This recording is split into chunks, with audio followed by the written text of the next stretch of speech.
اسرائیل کے پاس موجود Iron Dome system کو غزہ اور لبنان کی طرف سے داغے جانے والے راکٹوں کا توڑ سمجھا جاتا ہے، لیکن اس جدید ترین نظام کے باوجود حماس نے حالیہ حملے میں اسرائیل پر سینکڑوں راکٹ داغ دیے۔ حماس کے اس غیر معمولی حملے کے بعد جہاں ایک طرف اسرائیلی انٹیلیجنس پر سوال اٹھ رہے ہیں، وہیں اس کے دفاعی نظام آئرن ڈوم کی کارکردگی پر بھی بات ہو رہی ہے۔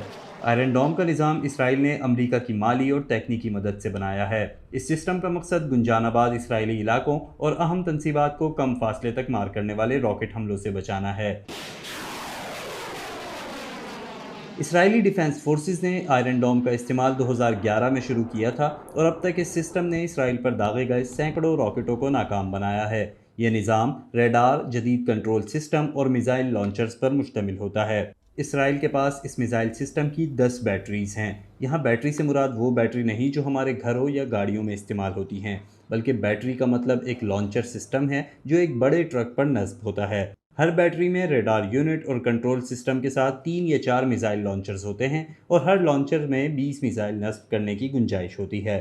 آئرن ڈوم کسی بھی سمت سے داغے گئے میزائل یا راکٹ کو جدید ریڈار کی مدد سے تلاش کرتا ہے اور اس کی اونچائی اور رفتار کا تخمینہ لگاتا ہے، جس کے بعد اس کے لانچر سے میزائل فائر ہوتے ہیں اور صرف 20 سے 45 سیکنڈز کے اندر ٹارگٹ تک پہنچ کر اسے تباہ کر دیتے ہیں۔ آئرن ڈوم کے ذریعے داغے گئے میزائلوں کی رینج 4 کلومیٹر سے 70 کلومیٹر تک ہوتی ہے۔ انٹرسیپٹر میزائل کا رخ فضا میں بھی تبدیل ہو سکتا ہے، جو اپنے ٹارگٹ سے ٹکرانے کے بجائے اس کے بالکل قریب جا کر پھٹ جاتے ہیں۔ میزائل اور راکٹوں کا ملبہ زمین پر گرنے کی وجہ سے نقصان ہو سکتا ہے، لیکن یہ راکٹ حملوں سے ہونے والی بڑی تباہی کو روک دیتا ہے۔